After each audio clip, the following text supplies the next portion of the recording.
Now, as cattle producers know very well, protecting the business climate for the industry often means defending against government overreach, regulations that have the potential to severely limit our freedom to operate. We continue now with more voices from the cattle industry. We asked producers to share their views on EPA and the waters of the U.S. Here's what they had to say. One issue that I'm pretty concerned about is the Clean Water Act. As they try and take over and get more control of the water, now they're talking ditches and ponds and stuff, and it just seems like it never ends. But the waters of the U.S. issue with EPA is obviously a big one. For our own operation, I mean, that could mean that we've got water around, we've got irrigation ponds, we've got stock water ponds, and all of those could fall under the regulation of EPA. I think it's an overreach on the part of the Environmental Protection Agency. I think their excuse for this is to clarify a couple of Supreme Court cases that I'm very familiar with.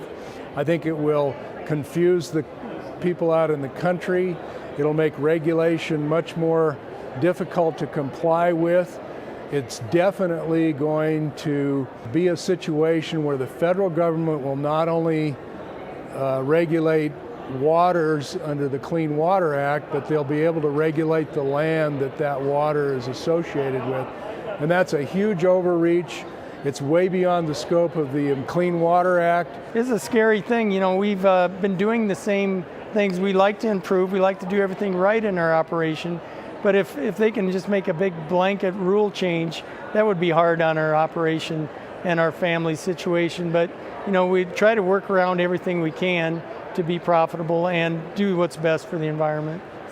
Well, it's going to have a terrible impact on the cattle business. And, you know, just one example, I would tell you, I was down in Florida, and, you know, they talk about, you know, having to make movements across different pastures or wherever there's water standing in areas, you know, that 404 determinations.